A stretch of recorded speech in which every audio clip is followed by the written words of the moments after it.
People often ask me if I was a gardener before I started all of this, and I can say no, I wasn't. What I really love about this forest garden is that I really think that it's going to bring the joy and the sense of community that I found when I created my medicinal garden.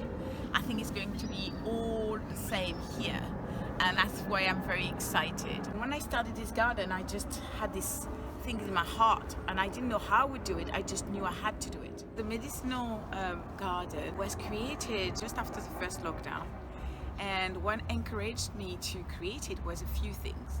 First, with my work as a shaman and a healer, I thought it was important to reinforce my connection to the land around me, to having a real interaction with my direct environment and also in the community. The other thing that really was one of the reasons for creating it was that during the first lockdown, I was looking through my window all the time, and it was beautiful, but there was also a lot of litter around, and that part of the garden actually was really bad. It was a whole bush full of crap. It smelled bad, and I thought, oh, I think I really like this to change, but I couldn't really go door to door and telling people stop throwing your litter because it doesn't work. And I thought, well, if I made something pretty and if I made something useful, maybe they'll be interested and they'll want to protect it as well as I do.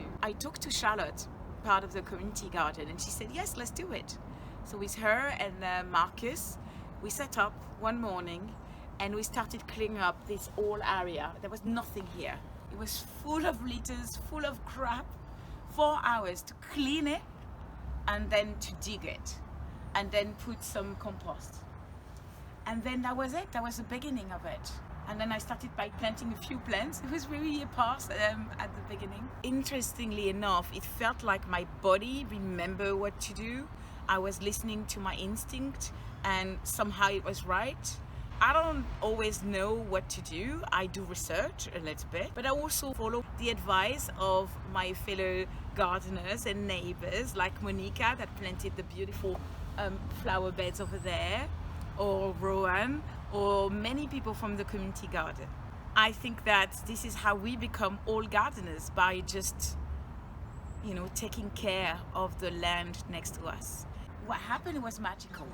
Is that people starting to see the change, and they started to come around and ask what it was and ask why, and I would tell them the story. I would tell them that I was trying to make something that would make the difference for the whole community. Word of mouth starting to work. I believe that some of those people that came to inquire maybe knew the people that were throwing away the litters, and that reduced a lot.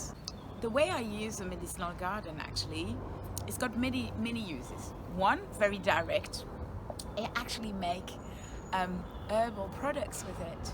I share some of the plants with the neighbors and people in the community. I give away a lot if I can, when I remember to do so. See those beautiful marigold flowers? Last summer I picked up a lot of the petals. In a very ceremonial way, I sang to them all the way through the process. And then I sought out all those beautiful petals, and then I put them in a jar with some beautiful oil, and I left it under the sun for the whole summer. That created a beautiful marigold oil, and I am making for this Christmas a bio oil that I am going to sell as part of my business, of course.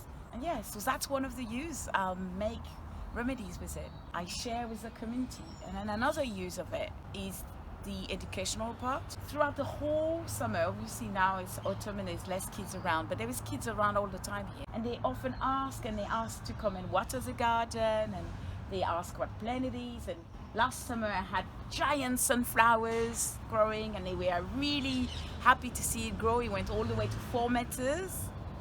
So that is part of the use of the garden as well. It's them interacting with it, learning about plants, sometimes bringing me their knowledge. I remember this little kid coming and saying, well, my mother used that plant for that, and I didn't know, and I was amazing. So that's another use. And then there is another use for it. It's joy. I think that it will engage people. into really finding a place where they can express themselves, where they can feel part of the community, when they can feel the joy. Because maybe some of us around here don't have access to a garden, even though there is a lot of green around here. But knowing that this place will be made from their ideas, with their input, and for them, for us, I think that's brilliant. And the reason I think that it was important for me to explain my story about the Medicinal Garden, because it's in a way the same story of this site. Look, there is nothing here yet. But soon, people are going to start having ideas, and those ideas are going to turn into crops, into planted trees, into planted shrubs, and it's going to shape, and it's going to grow, and soon it will create a place for joy, laughter, and happiness. And this is what we are all about in this community. A beautiful person from Kew Garden came the other day to watch our gardens here, and she said something: the minute you actually interact with plants and with the earth, you're a gardener. And I like that.